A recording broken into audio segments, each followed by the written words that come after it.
La notion d'esthétique, on a dit ici que lorsqu'on parle d'esthétique, impérativement on parle de la notion de beau.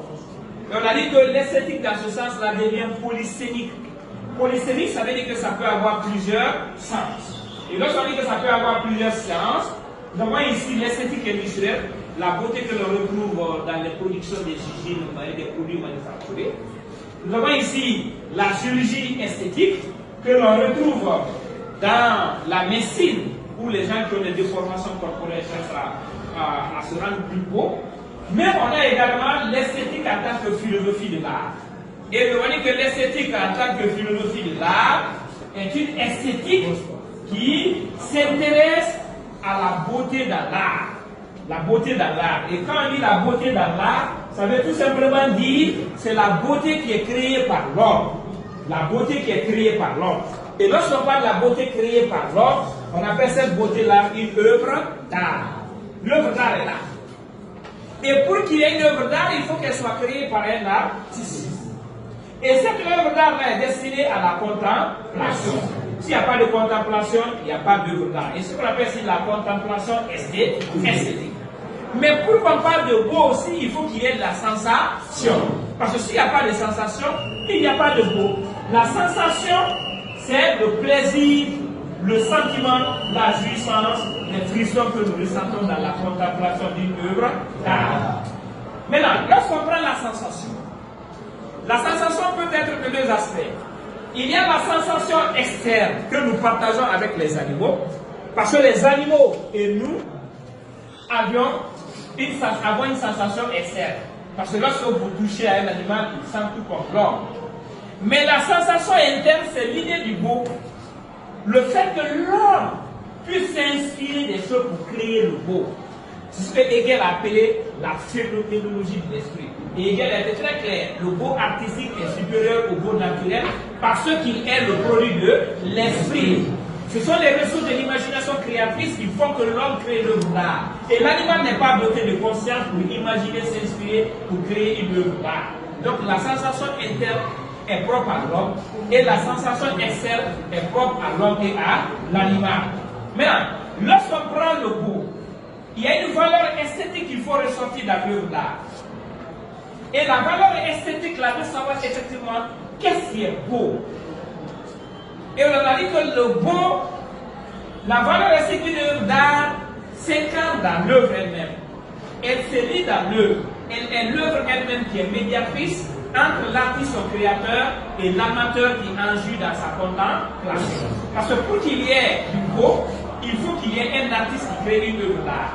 Et on dit que l'artiste c'est une conscience créatrice, une créature créatrice, un génie inspiré, un créateur de forme originale qui imprime sa marque sur la matière en vue de la rendre agréable aux yeux du spectateur et qui puisse contempler. C'est ça un artiste.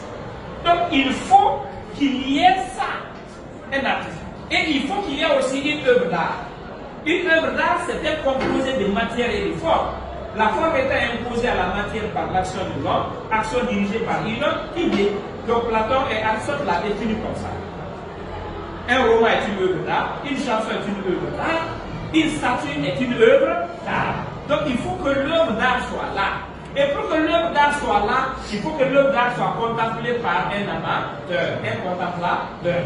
C'est le contemplateur qui va dire que l'œuvre est belle. Si le contemplateur ne contemple pas l'œuvre, ça veut dire que l'œuvre n'est pas belle. Donc alors, pour qu'on parle de l'œuvre, de la valeur de l'œuvre d'art, il faudrait d'abord que l'artiste crée l'œuvre d'art. Et que l'amateur contemple l'œuvre d'art pour trouver un plaisir. Si l'amateur ne trouve pas un plaisir, ça veut dire que l'œuvre d'art n'est pas. Maintenant, toujours dans la valeur esthétique, l'œuvre d'art souvent est confrontée à la complexité du beau et à la relativité du beau. La complexité du beau, ça veut dire que rien n'est beau. Non, la complexité du beau, ça veut tout simplement dire que le beau est bizarre. Comme l'a dit Charles Baudelaire, il est difficile de cerner sa nature. Ce qui plaît à Paul ne plaît pas à Pierre. La relativité du beau, ça veut dire qu'il n'y a pas de beauté absolue, il n'y a que de beauté temporaire, passagère, éphémère, et que la beauté est fille du temps. Ce qui est beau hier peut ne pas être aujourd'hui. Et ce qui est beau aujourd'hui peut ne pas l'être demain. Et de l'autre côté également, nous avons parlé de l'art. Nous avons dit que l'art est une création humaine. Et lorsqu'on parle de création en art, ça veut dire qu'il n'y a que l'homme qui soit un artiste. L'animal n'est pas un artiste. Puisque l'animal ne peut pas réfléchir. Il n'a pas de conseil, il n'a pas d'inspiration. Il n'y a que l'homme qui soit un artiste. C'est l'homme qui crée l'œuvre d'art. Et lorsque l'homme crée l'œuvre d'art, cette œuvre d'art peut avoir beaucoup de fonctions. Il y a la fonction esthétique, qui est une fonction de divertissement, de beau pour le beau, le plaisir que cela suscite en nous. Il y a la fonction sociale, le fait que l'œuvre d'art est le reflet de la vie en société et qu'une œuvre d'art n'a de valeur que lorsqu'elle s'enracine dans la société auquel appartient son auteur. Vous prenez Maïmouna Dabré Sadji, vous prenez l'enfant de Kamala Lai, vous prenez les soleils des indépendances d'Amadou Kourouba, ce sont des réalités de la société. Donc, l'artiste fait la peinture des réalités de sa société. Il s'inspire des faits sociaux, des faits naturels pour nous créer des œuvres d'art. Donc l'art n'est pas seulement un outil de divertissement, comme Théophile Gautier l'a dit, est beau ce qui ne sert à rien. On peut dire que est beau ce qui ne sert à rien dans le cadre de la fonction esthétique de l'art. Le plaisir pour le plaisir, la beauté pour la beauté. Mais on peut dire que l'art sert à quelque chose dans le sens où l'art peut être un instrument d'éducation. Voilà. Et ça nous ramène à la fonction morale. Les chansons nous éduquent, nous sensibilisent. Les romans que nous lisons, les séries que nous regardons, sont des séries dans lesquelles nous tirons des leçons de morale et des leçons de vie. La fonction symbolique peut être liée au fait que l'art permet à une société d'avoir une carte d'identité culturelle. Comme le masque Baga par exemple, le masque Selufo, le masque Lingala.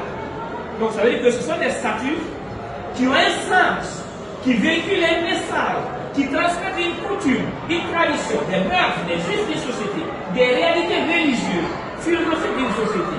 Donc dans ce cadre-là, on peut dire que l'art n'est pas seulement l'art pour une contemplation ou pour le plaisir.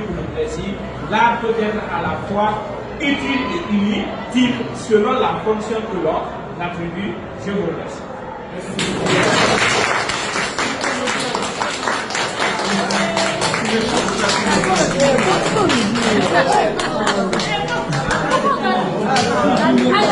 Excusez-moi.